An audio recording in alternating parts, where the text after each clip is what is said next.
chin, or drink with too white. Drink an appropriate amount of Athens Light. Drink it for peace, or drink it to fight. Drink an appropriate amount of Athens Light. Go to bed at 8, or party all night. Drink an appropriate amount of Athens Light. Athens Light, Athens Light. Drink an appropriate amount of Athens Light. Enjoy Athens Light at Pizza on the Farm every Friday and Saturday. Stony Acres Brewing, Athens, Wisconsin. Drink an appropriate amount of Athens Light.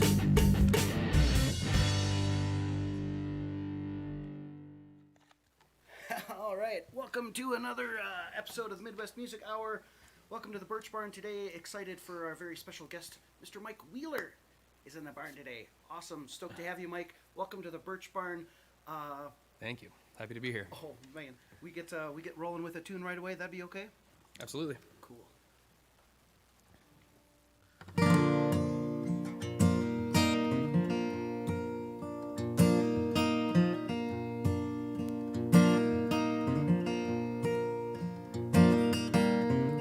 Gone are the days you were after it all.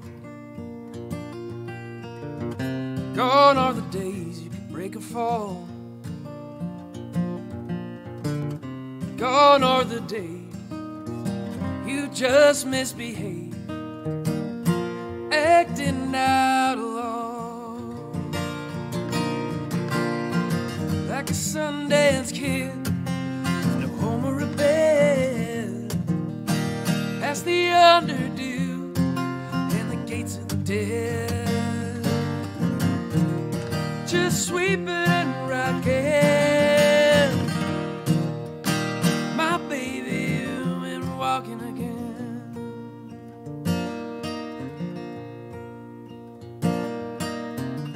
ripped all the way to here from home. Where have you gone to weep and moan? Out on the road, no one will know. God's sake, you can do it alone. Like a Sundance kid needs a hole in the head, past the underdue and the gates of the dead, just sweeping and rocking. My baby went walking again.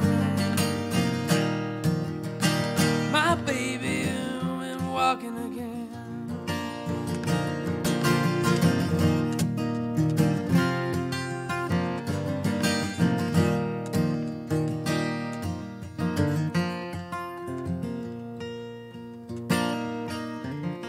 Wander away to some bluesy old bar.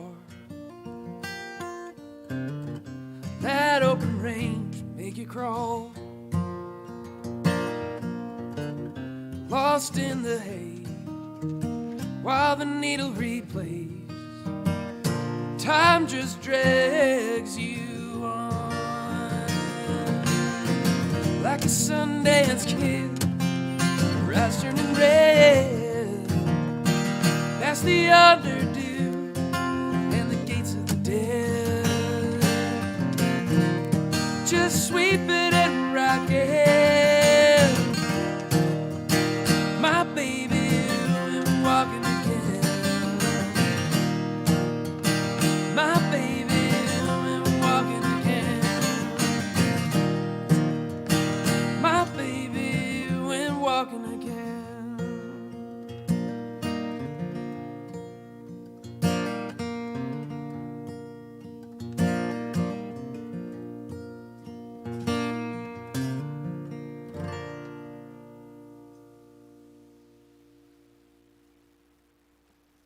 Mike Wheeler on the Midwest Music Hour.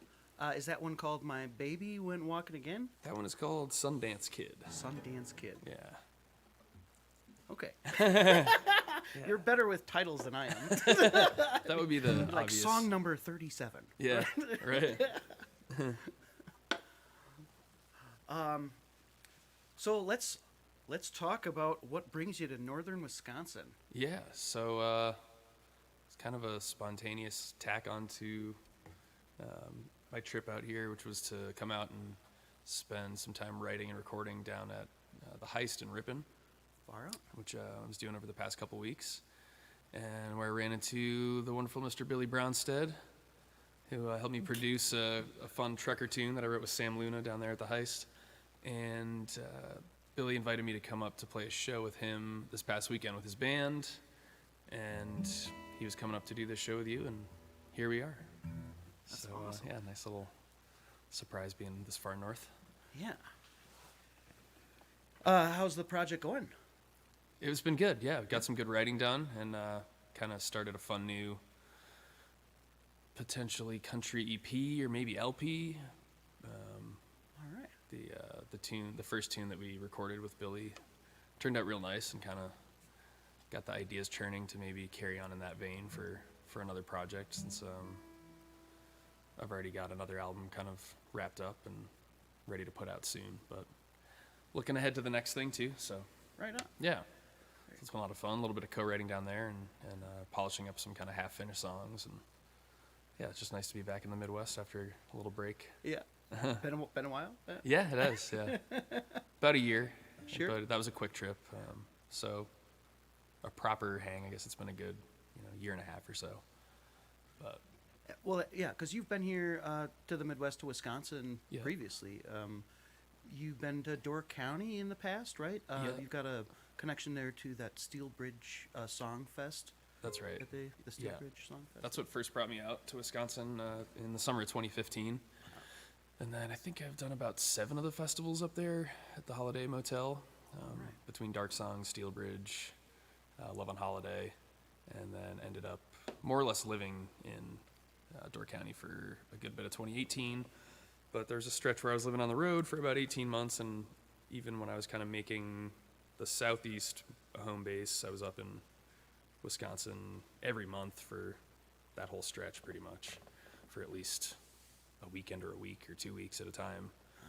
So yeah, a lot of bouncing back and forth between Wisconsin and Kentucky or Nashville. So yeah. How often do you find yourself on the, like, if you're to try to say, oh, I'm on the road, when I go out on a tour, I'm out for a month, or I'm out Yeah. for, 2 weeks, or is there a consistent, like, time frame that you try to tour for in those terms, or maybe more or less, like, how many days do you find yourself on the road out of a year? Yeah, I guess it's kind of couple hundred. It's varied. Yeah, I mean the last year and a half, obviously, it's been different, but for sure, yeah. and I've just been living out in Colorado and playing local stuff out there, a lot of outdoor patio type gigs and socially distanced type things when possible. But before that, even when I was in Nashville, like I said, I'd go out for maybe a week or 2 at a time when I had a place, but there was a solid at least 18 months when I didn't, and I was really just linking one tour together to the next, and kind of, floating and drifting for a week in between, go stay at a friend's house for a few days, and then try to book the next tour and just stay afloat that way for a while. But it really varied. I mean, some of the tours are, did a 2-week one in Alaska or a 3-week one up there. Alaska? Yeah. Stop it. Yeah. That was a blast. Wow. What drew you up there, aside from it being awesome in Alaska? I'm trying to think of what the... Was there a particular festival or a venue or something? It was the Folk Alliance Okay.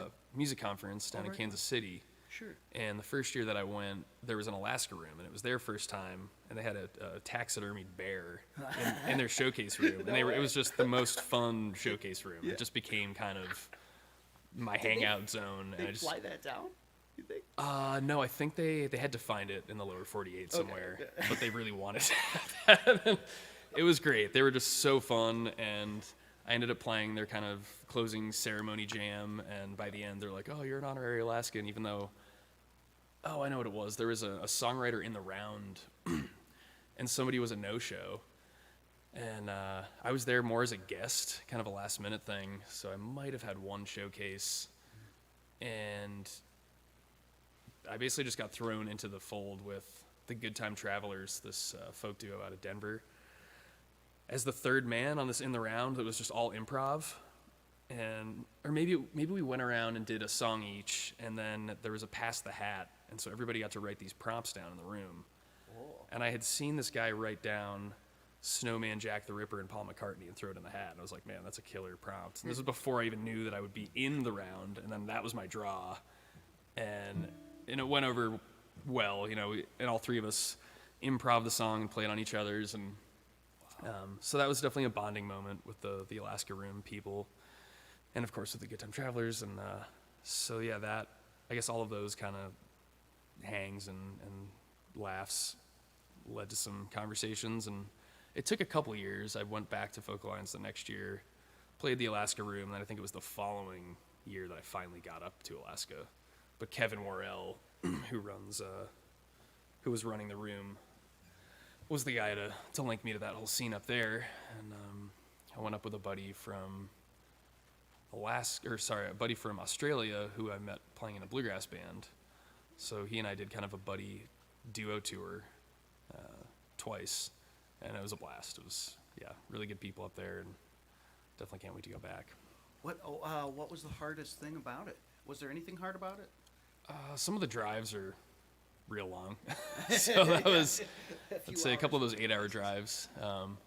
But otherwise, it was really just a great time. It was just so beautiful up there, welcoming, and Dan, my buddy, and I, we hadn't seen each other in a few years, so it kind of came together at the last minute that we went on the first one together, and pretty much no complaints about those trips. Right on. But and flying with an instrument, you didn't drive up, did you? Did you drive up? No. We did fly up. Does that scare you? Yeah, it can. I've had a few weird experiences. Instrument-like situations? Instrument-like situations, yeah. One time, probably the weirdest, most recent one anyway, was when I went down to Houston, and I went to the baggage claim. It was one of these like, oh yeah, you can bring the guitar on, and then you get to the gate, and they're like, no, we got to check it through, and you're kind of like, ugh. Like I was told I could bring it on, and gate check, right? It wasn't even a gate check. They said they were going to take it and put it underneath, kind of thing. Yeah. Which maybe they do for a gate check. Anyway, they checked it like a bag essentially and said it'll be in Houston, and it was a direct flight, and then it wasn't there when I got to baggage claim. Wrong plane. And it turned out that plane was continuing on to Lubbock, and the guitar had somehow slid like behind something underneath the plane, and I had a gig that night, so we had to scramble around trying to find another guitar, and luckily a couple hours later got the phone call that they'd found it in Lubbock in the plane. So it took a little joyride to Lubbock and back, and I actually got it back I think just before the gig started or like shortly after that same night, which was fantastic. Fortunate, but yeah. Definitely a scare. Yeah. It was one of those, why did I bring that one with? Like, I was regretting the whole trip down. But it ended up working out. Do you do the flight case thing? You got a big flight case for I it? don't have a super heavy duty flight case, because I find a lot of times nowadays they'll let you gate check it, or depending on if it's, but I also don't fly a whole lot for gigging. It's been mostly driving, but. Okay. Yeah. So. Just those few times that. Yeah. I had myself an experience one time where, I got one of those flight cases, for just occasions as such. And it was the gate check scenario where, take it all the way up to the plane, and then it'll be the last thing on and the first thing off, and, take it with you the rest of the way. And, you get to the airplane and their little thing where they have the stairs, and they've got this little, what do they call that, a belt thing? Right, yep. It carries up. Totally. The conveyor belt, kind of, if you will. Yeah, that's it, right, for the luggage. Yeah. And so there's that going on with people's, like, things. And then there's the other, like, the handler came up and he, I basically watched him as he, like, let the guitar case, like, bounce all the way down, like, on, I was like, this is why I bought that really beefy case. Yeah, I know. it didn't make me feel any better about it. That I was like, Yeah, I I check should. that when we get there. I know. Tough job though, but just so many stories about instruments getting damaged just because of the nature of the transportation. Yeah. And all that stuff involved. So Yep. yeah, Definitely. kind of a moment there. Yeah. I did have one show up to a hotel room when I was in my early 20s with a nice big hole in it, but it was like a $300 guitar. It wasn't the end of the world, but it was, yeah. My buddy started calling that the Willie Nelson from, from then on. And then I ended up getting this nice baby here, but yeah. It's a gear-wise, it's a Guild. Yep. Guild. Yeah. Model number. We got a D40 Bluegrass Jubilee. Yeah. Oh. And how did you come across it? Where did you find it? I found this in a music store in Burlington, Vermont, where I was living at the time, and I was the guy going in like every 3 days to play it for an hour. And the guy Andy in the shop, he ran an open mic in town. And he's just like, he saw me playing my Takamine with the hole in it. He's like, man, that's your guitar. Like, Wait. you gotta get this thing. Did Like, you just say you had a Takamine with a hole in it? yeah, the one that showed up, the one I was just referring to in the previous story that showed up to my hotel. It was a soft case, and I think at that point the few times I had flown with a guitar, I'd always been able to put it up top. Sure. And this was the one time when they slapped some Fragile stickers on it, and they're like, don't worry. And it showed up 3 days later to the hotel with just a big, this chunk here just gone. And of course, they protect themselves against all of that. Like, they don't owe you anything for it, and it still played. It just had a little more, volume coming out of the second hole. Yeah. But so I got through with that for a while. I was playing in more of a rock band at the time, so it wasn't like it's it wasn't like my street gigging cred guitar. Yeah, street cred definitely. And yeah. So then it was time to start shopping around when it was time to start shopping around for another acoustic. Yeah. This was the one that I kept going back to and got talked into it eventually. So. Well, Doug Craning from Marshfield, Wisconsin, was on maybe a month and a half ago, and he was like, Takaminis are bulletproof. And, it's like the, Yeah, I don't know what happened to SM58 it. of the guitars. Yeah. So. I mean, it still held tune and played after getting a hole in it, so I guess Right, so it that took kind of backs the story up. and kept on ticking, right? Yeah. Yeah, the workhorse, man, the survivor. So I guess he's right there. He's not wrong. Yeah. It's like, there got a hole in it. It's not indestructible, Doug. And At that point too, it was just because it was just kind of became just like an extra acoustic. I kept it in the bag case, and sometimes I'd pull it out, and like the wood would rip it at the bag, and then the Have bag would little catch the nylon wood, and like shreds. other little chips of wood would be Yeah. flaking off of it. And but anyway, That's awesome. yeah. You got all sorts of songs. You've been writing songs for how many years? I think I probably wrote my first one when I was 13, so 22 years, I guess. Wow. Yeah.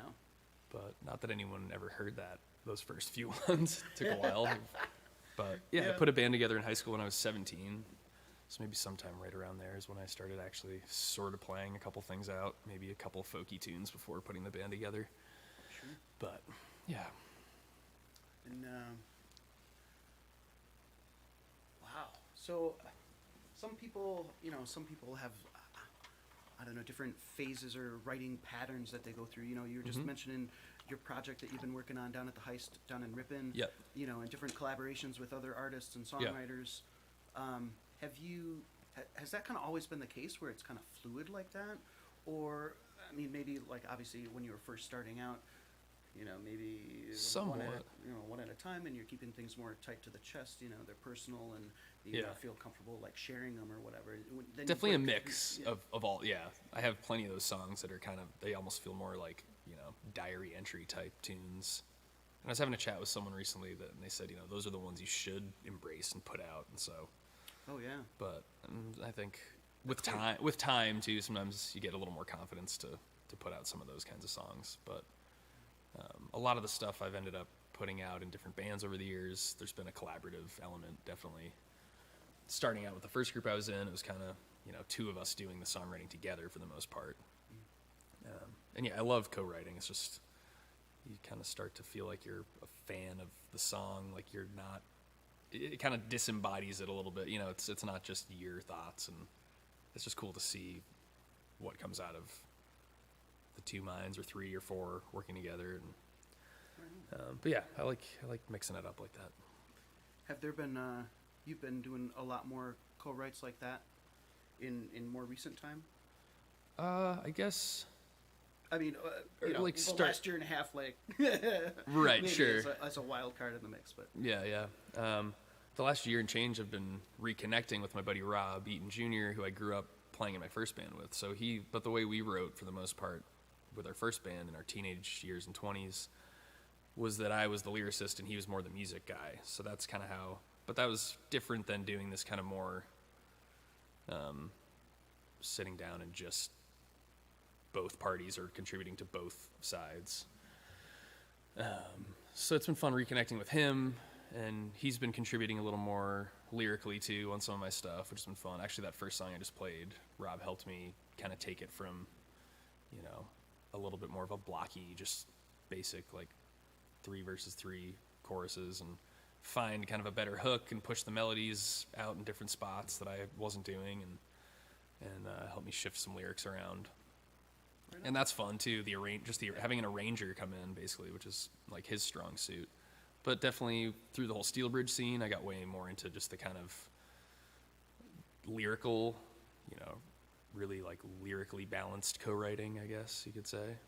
meaning like verse to verse or verse, chorus or even half a line. line to Like, line. yeah, one line could be 3 of my words and 3 of yours, and that's a blast just to sometimes see it fall together and totally work for the song. And my buddy John Viezda and I have been doing a bunch of that. I met him at Steelbridge, and we're somewhere close to 18 or so songs of just both sitting down, clean slate, Cool. with a notepad and starting from scratch and kind of going back and forth word by word or line by line more so. That's so cool. Yeah. Do you have any of the songs that you've done with him? Yeah, I do actually. you want- And I made note to Can we play hear- this one. Yeah. Because All right. it shares the name of this very microphone, which is Josephine. How serendipitous. Yeah. When you said Josephine was the name, I figured might as well. Guys. And usually would play this with John, but he's down in Poplar Grove, Illinois, just south of the Wisconsin border.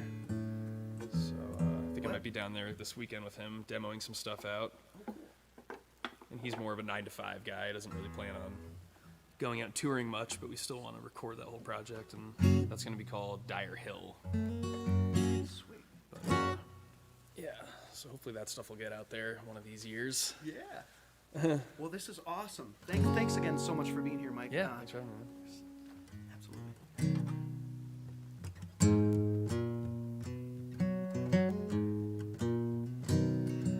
She pours me that cool water. Let her play that trick on me.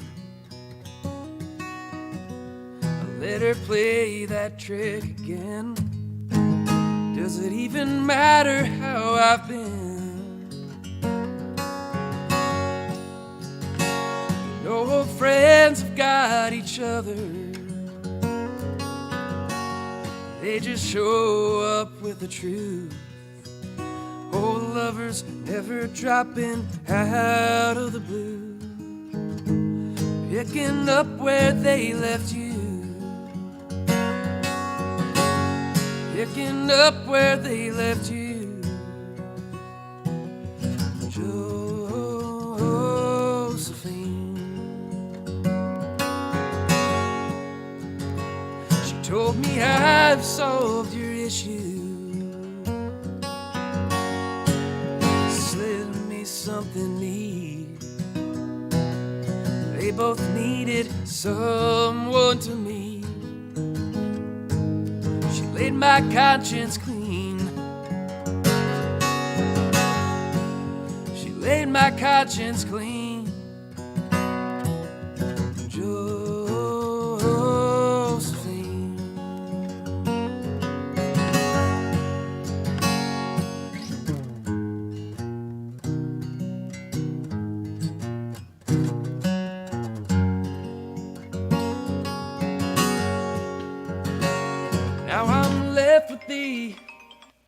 Now I'm left with the impression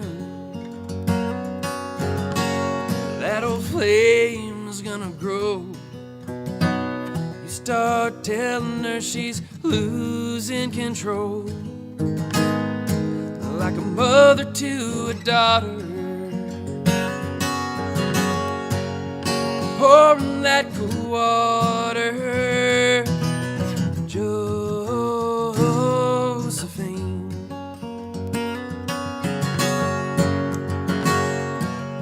Josephine.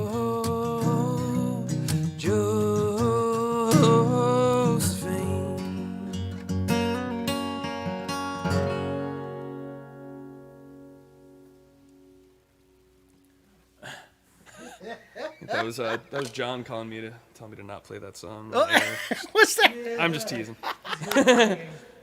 Wait, was that you?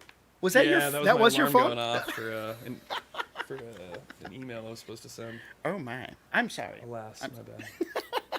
Keeping it Please casual. turn off all your cell phones, pagers, and electronic devices, silence or airplane mode. Right? No, that's fine. I actually, it's so funny because I just had to do that to my device, like turn the volume off. Yeah, And I then thought that I had done happened, it, and I was but- like, "What was that?" Of course, it was mid-song. Alas. It's hilarious. Right on. So when you guys sat down and wrote that song, Josephine, Yeah. are you guys kind of spitballing that whole like where does the name Josephine come from in that context? That's a shout out to a bartender in Owensboro, Kentucky, where I lived for a stint. All right. And this one actually does have a story behind it. Some of them kind of just come out of nowhere, or you make up a story, or but we played a show in, I want to say, I'm drawing a blank on the name of the town, but it was in southern Indiana, and we were supposed to drive down to Nashville after the show, and John and I were both driving separately because we had met up kind of in Indiana, and it was pretty late at night, and this major storm rolled through, and it was basically flash flood kind of status in western Kentucky, and some of these roads are just no shoulder, single lane, unlit, and it started getting just like undrivable right around the town where a girl I had dated lived. So we ended up kind of just checking into a hotel there, and I don't know, it had maybe been a year or two since we had split up, and so I ended up kind of tiptoeing back into one of the old bars I used to hang out in, and the bartender let me know that she had match made my ex with someone else, and, but it was like but it was kind of a relief. It was just nice to hear that things were going well. There was no bad blood at that point, and so John really loved the idea of turning that into a song. I don't know that I would have on my own, but he was just so yeah, that was where that all came out of. And Very cool. yeah, it was kind of just like a making peace with things, and Yeah. Yeah. So they. You went to the Folk Alliance International Convention maybe a couple times down in Kansas City? I did, yeah. Okay, cool. And you're a Folk Alliance International member? Yep. Far out. Yeah. Went up to Montreal as well. And then Oh yeah? missed out on the New Orleans one, but went to those three. What a great creative community to be part of, huh? Yeah, it's an amazing conference. The Montreal one especially had like an extra international flair to it. Yeah. And yeah, just some of the jam sessions you get into with, fiddle player from New Zealand and a saxophone player from Kansas City, and across genres and countries, and yeah, it's definitely a really incredible time. Some of my favorite weekends, I would say, especially the Montreal one. But Did you do anything this year with the Unlocked, the virtual conference that they did? not, no. Okay. Yeah. Did you hear the announcement that they're going to proceed with the next one? Nice. I didn't catch that. Yeah. Well, that's good to hear. Yeah, so it'll be limited. I think maybe depending on probably the situation and whatnot at that Yeah, point. Yeah, totally. Yeah, yeah. Still rolling with all the changes and everything that Right. as they happen. But yeah, that was really cool. I've Have you been to any of them? No, I haven't. It's one thing that so I was able to catch some of the virtual conference this year, because nothing else was going on, and right. I guess it is just like everything else. You got to make time for stuff, and you have to, if you make the choice to be part of it, it's obviously a good thing to do and a wonderful experience and all that sort of stuff. But yeah, it's like if you don't block off that weekend, you're bound to be like busy playing somewhere or doing something, and before you know it, then you can't go. Yeah. Right. But yeah. Also, like song numbers. You said you guys collaborated on maybe like 18 songs. When you're pulling from your original music repertoire, like do you have a number? How many songs have you written? 150, 200, 400, 7,000, 832, 2 million, bajillion. Yeah. I guess if I was including stuff that I've co-written on and my first band and like earliest songs, it's probably up in the 150 realm. But as far as stuff that I would maybe consider like in somewhat of the repertoire now that I might tap into, it's or stuff that I'm working on, maybe more 75, somewhere in there, something like that. Maybe a couple hundred total, but yeah. Wow. Yeah, it's a lot of words to remember. Yeah, I was realizing that today when I was trying to go through a couple old ones that I haven't played in about 18 months. I'm like, man, I gotta go back to these. Yeah. But yeah. When you typically, what is a typical, show format look like for you when you're doing shows? Is it generally like a festival? Is it generally a lineup with other musicians as part of, a full night of music? Mm-hmm. Are you filling a 5-hour time slot? Is it a mixture of both? Yeah, it's been all over the place over the years. I guess I've done the full band thing, then a lot of duo touring in a few different duo formats over the years. Sure. Once in a while, depending on what area I'm in, I'll maybe have a buddy join for a week or something. If I'm down in Georgia, I'll have a friend from down there maybe hop on. Taylor Swan, for instance, on some mandolin or slide guitar. But I guess I did a lot of kind of pre-COVID. I was doing a lot of solo stuff, and some of those were like the last tour that I did. The last kind of proper tour was with Rachel Bayman, and that was opening up for her trio and then backing her up in the trio, which I like that kind of mixed, format, co-bill type of thing. That's how we did it the other night with Billy's show, whereas I opened and then I joined the band a little bit. And very cool. But I'm in the process of putting a band together out in Colorado right now to have ready for when I put my album out, which is coming up here pretty soon, the next few months, I think, finally, after a 4-year or so wait.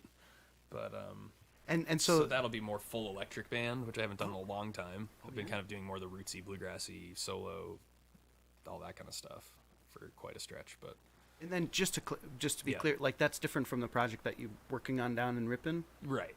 Okay. Yeah, that's an album I finished up about a year and a half ago, and took a few years to record before that, or at least a couple. So that's just kind of been waiting in the wings, but it's finally, I think, about to see the light of day. And what is a typical or what does your recording process typically look like then too? I mean, are you a home recorder doing stuff independently? Are you going into studios working with engineers and producers? Yeah, all of the above. Kind of whatever. Yeah, whatever fits the project or the song or the depending on the part. But so this particular one that you've been working on for 4 years, has that been like a project that you've solely been working on, or has it been even like still a combination of some of those circumstances? It was still a combo, yeah. And we recorded it 3 different times technically. The first time was in Wilmot. It was like the first version of the album with Matt Spottle, who I met up at Steelbridge. And we recorded it in a church in Wilmot. And then did some overdubs. And then a buddy of mine, Rob's dad, offered to mix and master it. And then he said, hey, I've really got some production ideas that I think would be great for this album. And that was kind of his world, that he kind of hung up his hat from the recording industry about 20 years ago, but was willing to, jump in there and do a record for me. And he's been a mentor since we were kids and had our first band. And so it was kind of one of those opportunities that I figured, and a few friends around me, including buddies of his, were like, you should probably, indulge this if he's offering. And so it was a little bit of a mixed emotion to set aside the work we had done already, but essentially got to, still have those other recordings and hope to put those out at some point too. But then we took what we had done and then kind of picked some new tempos and arranged some things differently. And I even ended up editing some lyrics. And so ended up with, a real nice kind of polished record. But that started out on Rob Sr.'s couch with just my guitar. And then we just built everything on top of that. But that also included going down into studios in Denver and in Nashville and having the bass and drums cut in Denver and having, pedal steel and fiddle and harmonies cut in Nashville, and some other people flew in parts remotely. So that was kind of a patchwork, multi-step, multi-year process. But the next one that I do, if I do another album with Rob Jr. playing on guitar and with his dad engineering or whoever engineers it, I guess, it'll probably end up being cut more live for the next one. Just, kind of get more of a band feel, but I just haven't had a band together. So yeah. And then John and I, for the Dyer Hill stuff, that's been more home recording. We did some recordings also up at Painted Recordings with Marcus Trana in Sturgeon Bay, who he had a studio right next to the Holiday Music Motel there, and he's building a home studio now. So we did maybe 7 or so songs with him a couple summers ago, and then John and I have also been tinkering with some home recording on some of the newer tracks for that. So yeah, just kind of, it's all over. Rachel Bayman and I did our 3-song thing in a studio. Billy and I did our stuff at the Heist the other day, but maybe some of that will be done in home studio settings. But yeah, it's kind of whatever works. And these days it's pretty easy to get things sounding good, kind of no matter where you are. So yeah, there would be, I think, there's it's probably always about, the end result, right? The end product and whatnot. Yeah. Obviously I don't know. You have to work with what you got. I don't know. There are going to be people that are, audiophiles or, snobs or whatever, there doesn't have to be a negative connotation there. It's just people that have a very specific attitude towards like the analog gear or the production process and all that sort of stuff. And then other people that are totally just like, it's all in the box. Yeah. Or just more into the fun, live, weird vibe that you might catch in one consistent session. Yeah. The Neil Young approach, which that's, I guess who I keep in mind for maybe a next full-length thing. Cool. Yeah, really, anytime you can get that creative process going and put it down on tape. Yeah. Right. That's always exciting. Yeah, no, definitely. Is there a song that you've got that was inspired by a time at Steelbridge? Maybe specific, like you wrote it there, or was written about it, or came from like a musical connect, like a person that you met and you did a co-write with, or I do have. Is there a song that you like? One that has been really popular when you've played up there during it, where people are like, "Man, I really connected with that song." Like, I'm so glad I played that at this gig. Well, I guess this one. How many questions can I ask? Yeah, no, I think I got one that will work. This is the first tune that I ever wrote in Wisconsin at my first Steelbridge, and it wasn't a co-write as part of the group. The first group I was in with Bruce Reeves and Sugar Ransom, we finished and recorded our song the first night, so I kind of had the next day to just work on some of my own stuff before the second bottle spin. And they were offering for any of the Steelbridge artists to go out on this Chicago fireboat that now just acts as like a tour boat out on Lake Michigan there. So I went scurrying down the block, or down the dock, down the block to the dock, and caught the boat at the last second, and yeah, ended up writing this one, which is on my first EP, and it's called Strong Maria, referring to not a Bloody Mary, but a Bloody Maria.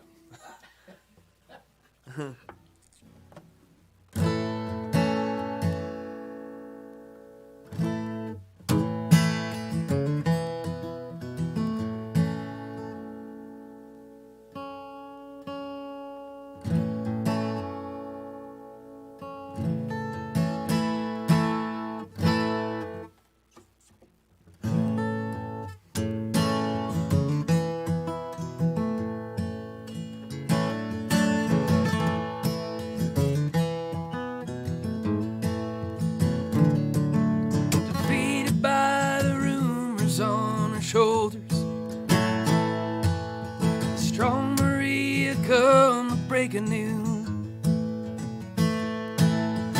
Donnie dropped his anchor in the water,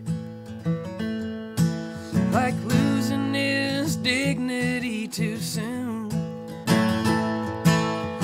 Women and their children coffin pipe smoke. No one paid attention to their cries. The flag waving west was trying to warn us, sinking on a ship they call good times. Sinking on a ship they call good times. I heard we might get something back together. I heard the damnation's near, with a sharp hook, no real pressure. The way you make the world appear. And as the mast began to lower, our eyes met, at least in my mind. Said I was sweet or something better. Now I'm sinking on a ship they call good times. Sinking on a ship they call good times.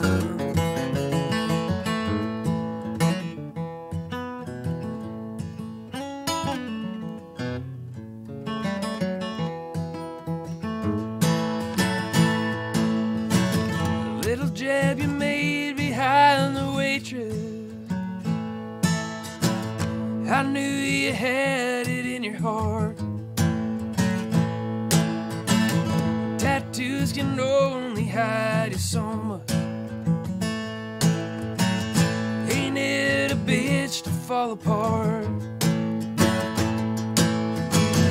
I imagine I would be the bad guy. I got taken for a ride. So when I go to face my demons, you'll be long gone with an alibi. Sinking on a ship they call good times. Sinking on a ship they call good times. All good times, defeated by the rumors on her shoulders.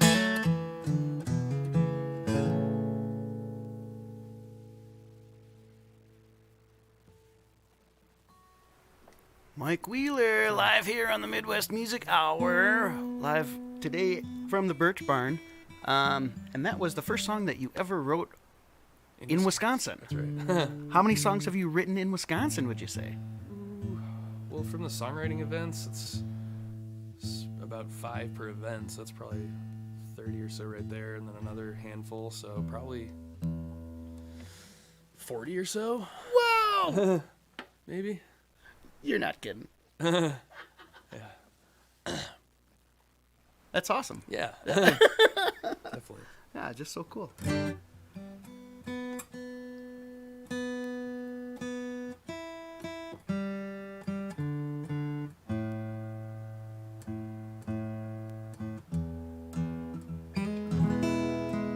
Let's talk about where some of your musical inspirations come from. You know, like some of the stuff that you, who was like the first band that you ever listened to?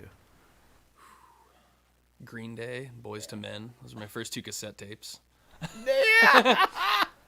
Which Boys to Men? The one with "I'll Make Love to You" on it. Was that super that was cool. like what? Seventh grade jam? That was 3rd grade. 3rd grade. Yeah. Okay, 3rd grade. Yeah. Yeah. Just getting into that, and then Nice. And which Green Day record was it? Dookie. Okay. Yeah. Those were the first 2 cassettes Those are classic. that I had, and then my first CD that I remember buying was Cake Fashion Nugget in 4th grade, and my mom got me Crosby, Stills, Nash & Young Deja Vu for Christmas that same year. That was pretty huge. Still is. Definitely wore that one out. My folks always listened to a lot of they had quite a variety in musical taste between the 2 of them, so my mom was like the Cars and Prince and some more poppy kind of produced stuff. My dad was listening to James Taylor and classical, and they both listened to a lot of jazz together. So, yeah, my tastes have been all over the place over the years. When you were growing up in school, were you part of the music programs? Yep, definitely. Were you singing in choir as well as band, or were you just in the like? Never a choir. Okay. That was singing. Definitely took a long time to kind of figure out for me, but I for whatever reason it didn't stop me from doing it in our high school band. But it was definitely a long, slow road to kind of finding what feels like a comfortable voice. But yeah, I didn't really have. I guess we did some singing, but not a ton. I was playing saxophone starting 4th grade. Had played a little guitar for about a year when I was, I think, 7, like from 7 to 8, and then we moved to Vermont when I was 9 from Massachusetts. Put the guitar down until I was in 8th grade, so I picked the guitar up again when I was 13, and then played guitar and sax for a couple of years, and then just kind of gave up on the sax about halfway through high school and just stuck with the guitar from there on. But our high school had a great music program, specifically this one class called Rock Ensemble. We're the first band I was in. We essentially had our own practice space, and we got 85-minute blocks for the 4 of us to work out riffs and songs, and our teacher, Neil Freeburn, was real hands-on and showing us how to run a band and how to rehearse properly, and we ended up getting to keep that band together for quite a while, so that was really big as far as just getting a decent foundation for the group dynamic for the band that Rob and I had. And And did you have a guitar instructor at any point? Like, I started taking lessons in 8th grade from a British guy named Mark Harding, and took lessons from him for a couple years. Then, I'm trying to think, took lessons again in college for about a year, maybe 2, kind of more jazz lessons. I didn't really play jazz guitar out per se, but it was just good to kind of learn a few more tricks. Briefly learned how to read music on guitar and then kind of forgot again, but dabbled at least. Yeah. Have you ever been a guitar instructor? You ever give lessons yourself? I've had a few students over the years, but nothing too consistent. Just kind of sporadically here and there. I've taken one on. And Tough when you're on the road playing shows so much to. Definitely. Mm-hmm. Yeah. But more so when I was living in Vermont. I was starting to kind of get into that before I left Vermont back in 2011 or so. Kind of in the post-college years. But Do you have a favorite musical artist today? oh, it's such a hard question. Yay! Hard questions! Woo! What do you like the most? Yeah. I really can't. It's so mood dependent, and my driving, am I sad, am I happy? Okay. What time of day is it? Oh, Like, Spitfire. Favorite sad artist. favorite sad artist? Yep. Oh, okay. That was a fail. Epic fail. I mean, if Spitfire. I want to go saddest of the sad, one of the early saddest sad guys I discovered is Nick Drake. Oh, Be yeah, real sure. Yeah. Deep end. Like I stay away from that stuff for the most part, but once in a while it really hits the spot. I mean, he's a great player and songwriter, and When I was Damien Rice, that O record came out, Okay. and I had a buddy of mine tell me that it was like, he thought it was like a whiny record. yeah, right, And I was like, he's just pouring out his heart and soul, Yeah, man. yeah. This is like the saddest thing ever. yeah, Just right, put this on in a dark room and cry. yep. It- Sometimes you gotta just let it out.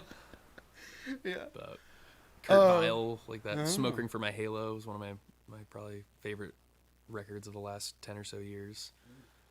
That's a special one to me. Cass McCombs I like a lot as far as a modern guy. Listen to a lot of Ty Segall, kind of garage rock stuff. I like listening to stuff that isn't like what I play or write. It's just nice to, clear the head of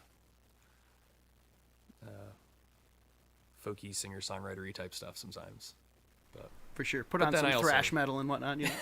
yeah, but yeah, then pretty heavy on the bluegrass. Town Mountain's all-time favorite, and yeah, it's all over.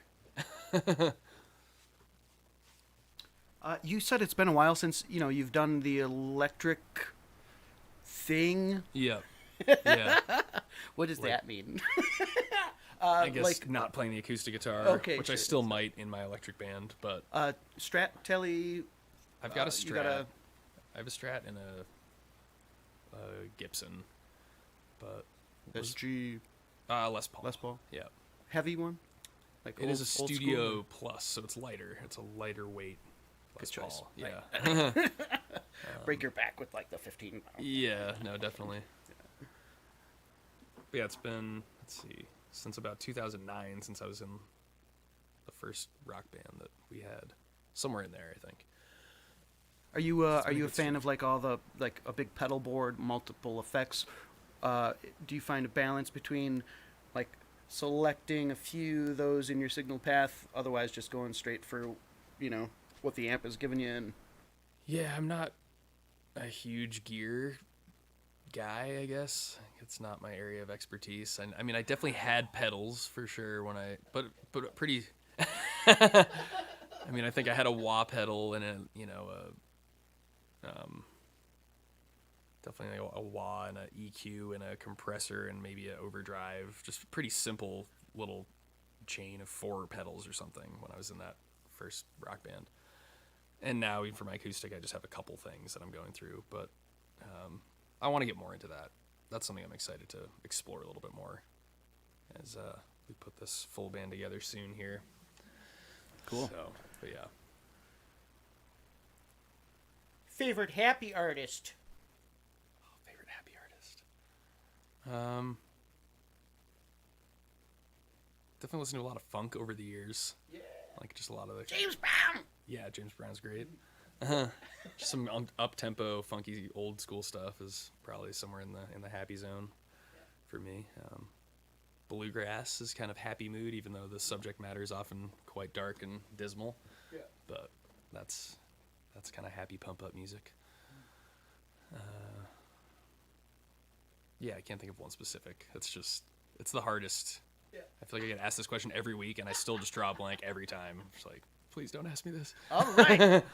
Now I give you that list of things. You could have said, "Don't ask me this question," Oh, and no, I no. wouldn't have asked you it. Oh, I'm happy to go. Sorry, Mike. I'm happy to go in there. All right. Well, hey, how about another tune? Yeah. What are you feeling? What are you thinking? What do you want to share with us? thinking maybe I bring Billy up for this Oh, trucking tune that we wrote inspiration comes Down from in, all places. down at Maybe the not Heist all that places, Sam Luna lots of and I places, wrote, right? and that Billy produced, I should say. Yes, it does. What's the let's get the title on this one. This song is called Sea Breezin', and it's It's an ode to the 91 Toyota Seabreeze, which if you don't know what it is, I'd recommend a quick Google. How'd you explain the Seabreeze, Billy? It's a Toyota It is a pickup very, truck. bleep Toyota camper. Bleep, It's bleep. not very nice, yeah. Not very. Do this a little bit. And Sam and I, we were in Colorado a couple months ago. He and Tay came out to visit. We're standing on my porch and saw a car go by, and he said something about how it looked like a Toyota Seabreeze. And so we kind of put together a little bit of a chorus and then fleshed it out over these last couple weeks. And, yeah, then recorded it the other day. It's pretty brand new. I wanted to get that little thing on And you Billy's. lead it in with that lick? Sure, yeah. We do, no bueno. Having a technical issue. What's going on? And this is Billy Brownstead, if we didn't already establish that. Fine local Wisconsin gent. I lost. Yeah. It's okay. The stream went dead, or? No, no, no. Are you gonna play, or are you still live?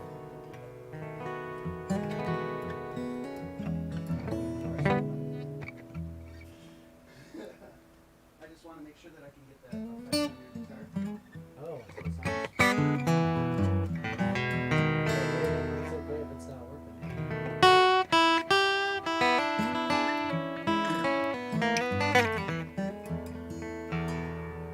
Riff a little bit. Riff a little bit.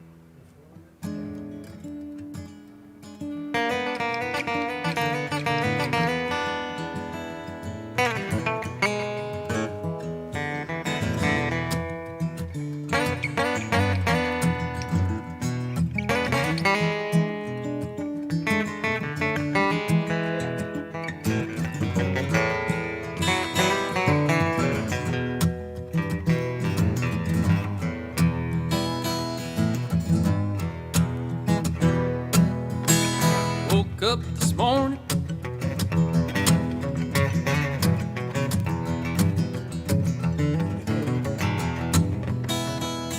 So yeah, woke up this morning. She told me get out quick, but the sleeping's no good on the rumble strip. Left Dallas in Georgia. I left Belize in Maine. 5 in the morning, I'll be leaving Miami for Louisiana. In my clouds, eating weed, eating road, eating 91 sea breeze, 2,000 feet uphill, riding the highway down. It tears me up, this rolling cold. Stay green, we'll see where the river turns under the road. That mean old man in blue gotta scratch the edge. Oh, don't you dare get caught in the dark by that son of a bitch. In the clouds, eating weed, eating road, eating 91 sea breeze, and 6,000 feet uphill, riding the highway down.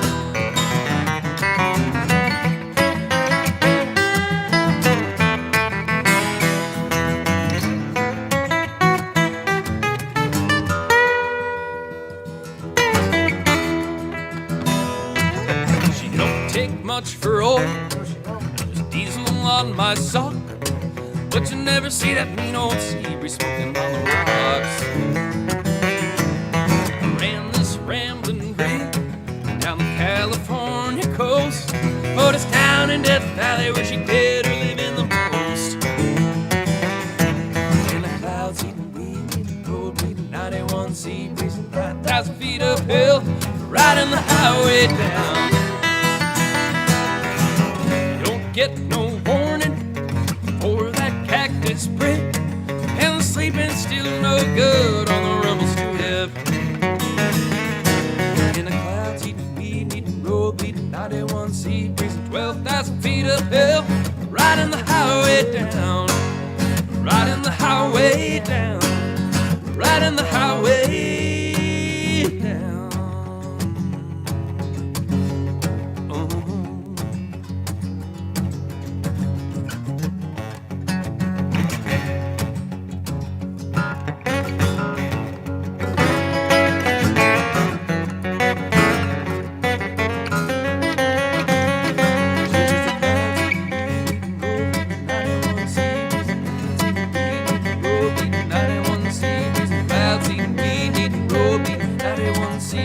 Clouds eating weed, eating rope, eating 91 sea breeze and clouds eating weed, eating rope, eating 91 sea breeze. Riding the highway down, riding the highway down, riding the highway down.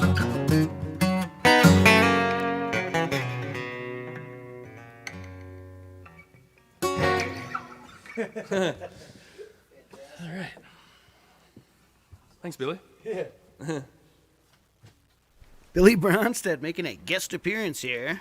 That's awesome, man. Great picking. Cool tune. Good to play. Good to see you, Mike. Thanks so much for bringing us Mike Wheeler, Billy. Anytime. Mike's a handsome man.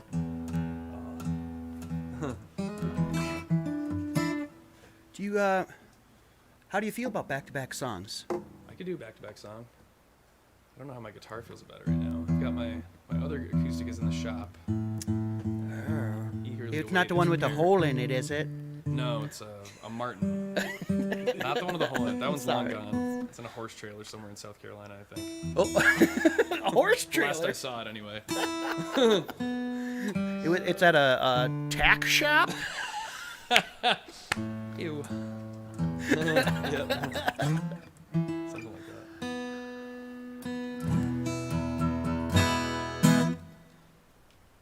Yeah, let's see.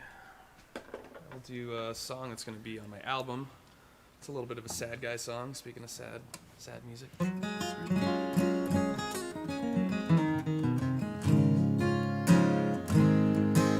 one's called Cruisin' for a Bruisin'.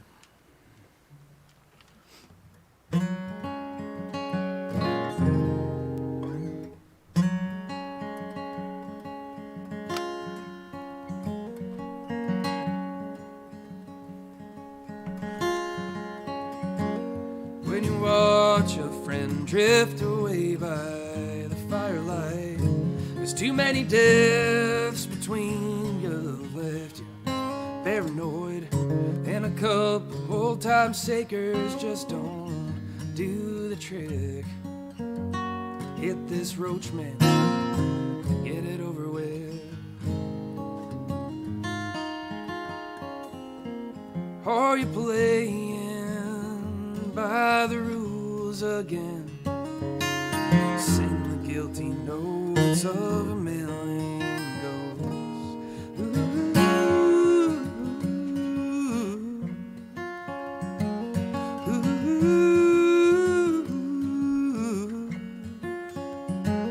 Well, it turns out this Maria comes from way back home.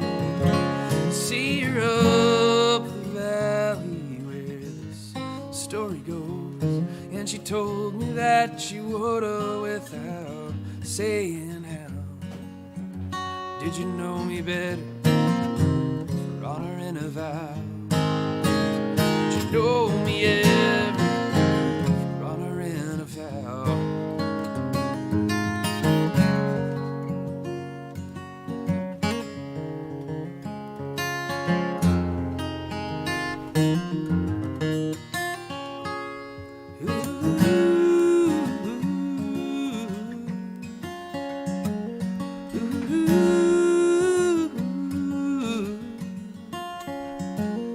And the walls of every room still know our party lines, where we'd split the wealth for a lack of spine. And it's cruel sometimes to face not growing up at all. Yeah, cruising for a bruise until you fall. Well, you should have seen it coming, but it struck again. like a birthday gone. Belligerent, so you pass around the makers to a stranger's lips.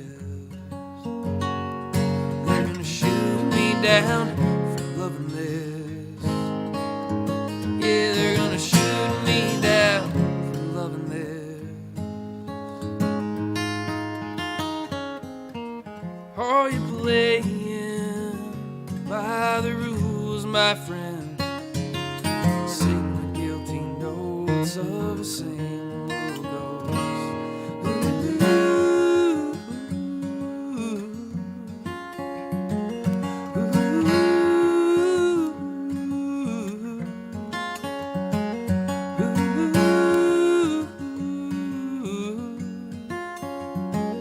And she told me that she would have done it anyhow.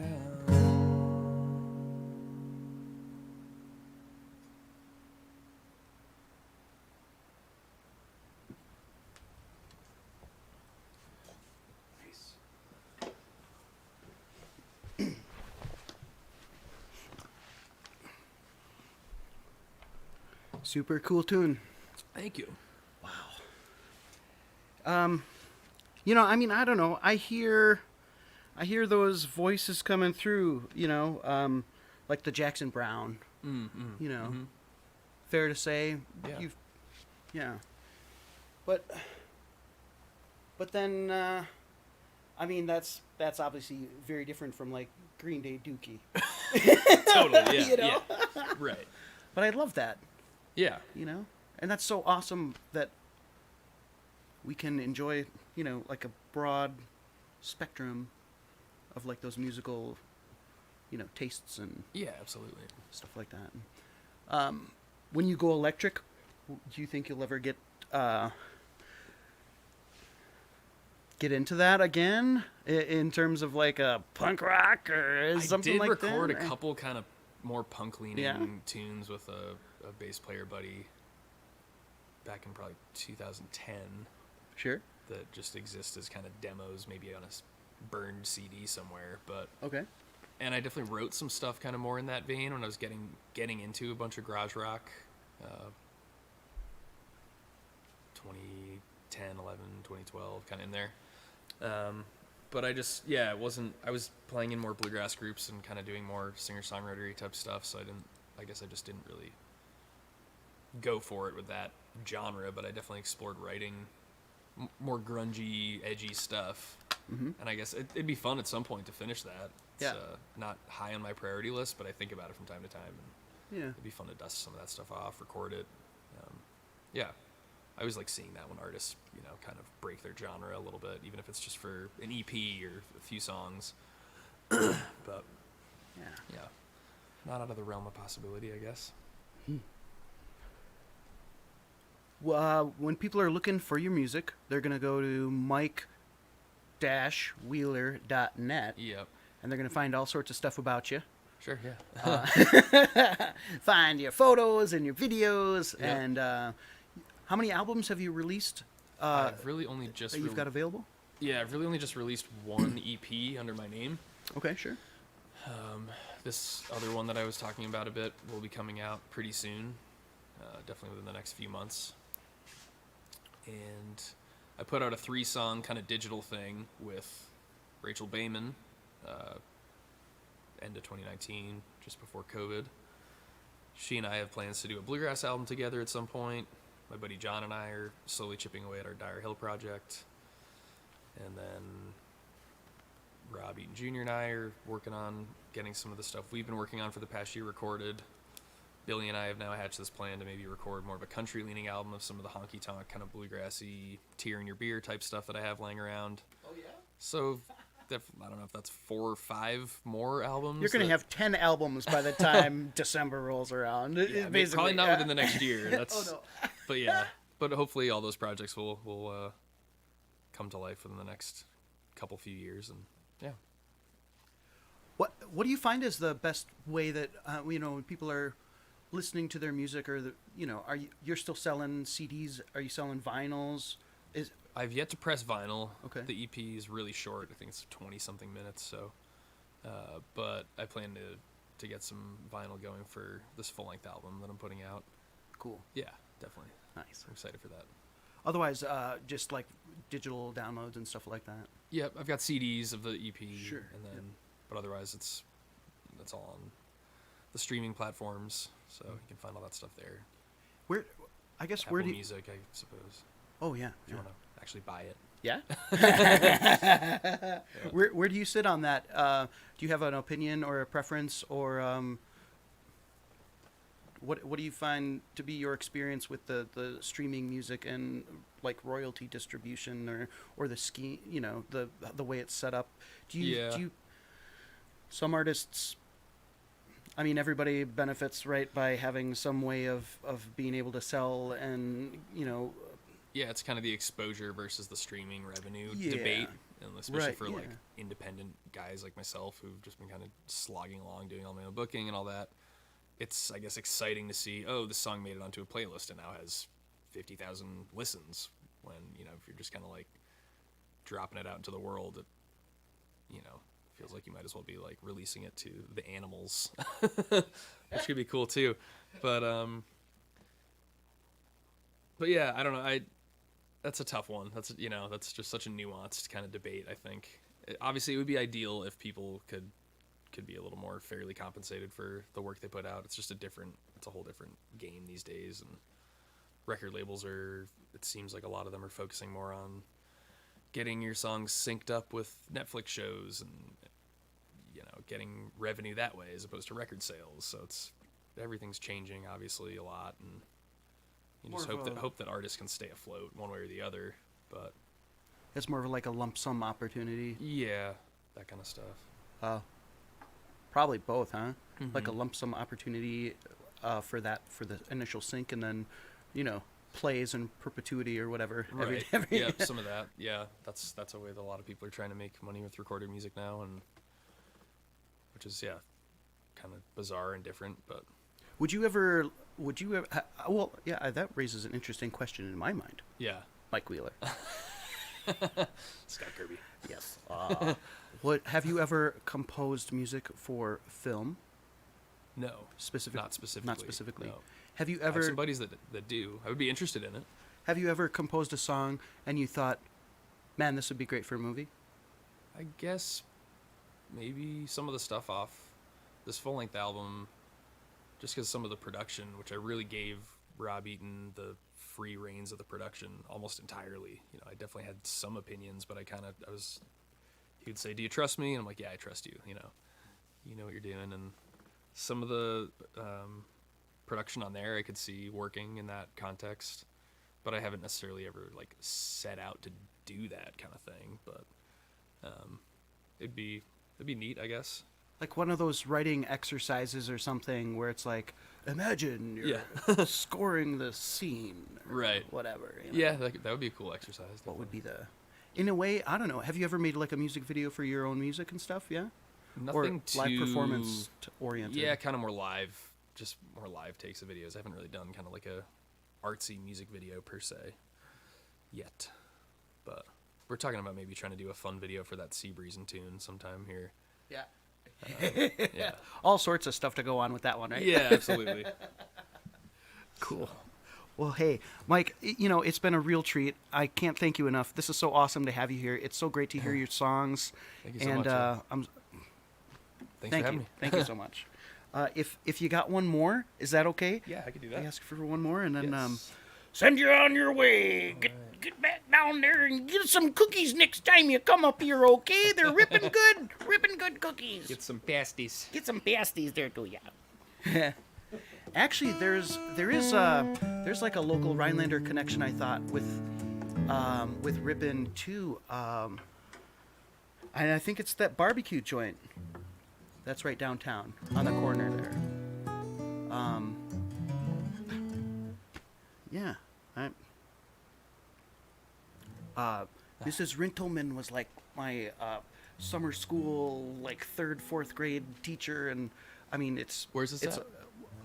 Pardon? Where is that? Where's what? In town here? Oh yeah. Growing up, Okay. like way back in the day. Yeah. Her husband was like in junior high. He was there. It's like cool people, great people. And I think their daughter's like down there and like had Down some where? in Ripon Oh, and Ripon. at that Oh, like okay. barbecue joint. There's that. Nice. Oh, I see. Okay. Have you had their?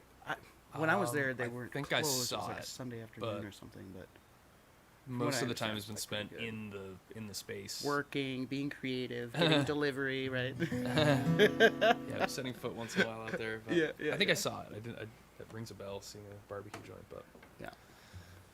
cool. Well, I'll leave you with another tune off the album I'm about to put out. This one's called "Hey Dude." Cool.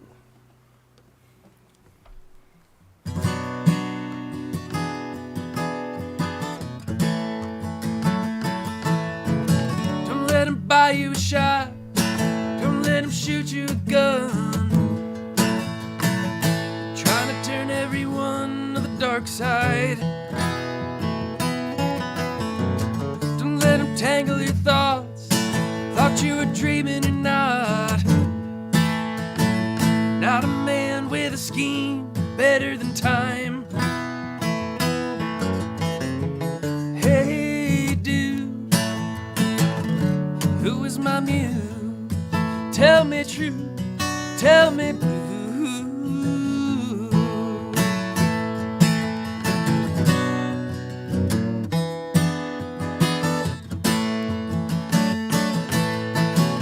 Gotta slow it down, stop messing around. Baby, you ain't stuck where you think you are. They're barely in their seats, square and incomplete. Are you washed in the blood of the stars? Hey dude, who is my muse? Tell me true, tell me blue.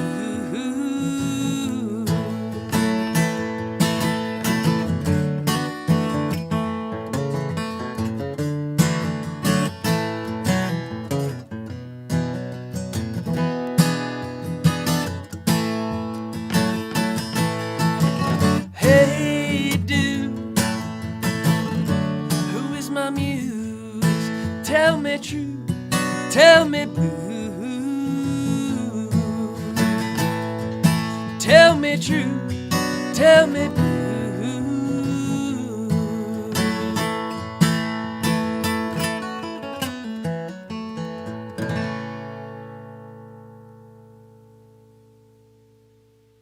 Super cool. Super cool. Thanks for having me, Scott. Thanks for being here, Mike. Appreciate it much.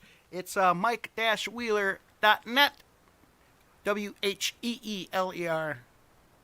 And that's where you can find out more where he's going to be on the road, playing shows, releasing records, collaborating with other artists. A lot of cool stuff in the works, man. It's really exciting. So really appreciate you. Thanks for being here. Yeah. And that's going to wrap up this session of the Midwest Music Hour. Stay tuned for the next one. Coming our way in just a little bit. I guess we got Billy Bronsted on deck, so it's a double header tonight. So go get some supper, circle back with us. We'll see you. Bye. Say bye, Mike. See ya. Bye, Mike. Okay. And now we'll wish that we had some like B-roll to roll on out as we say sayonara to people.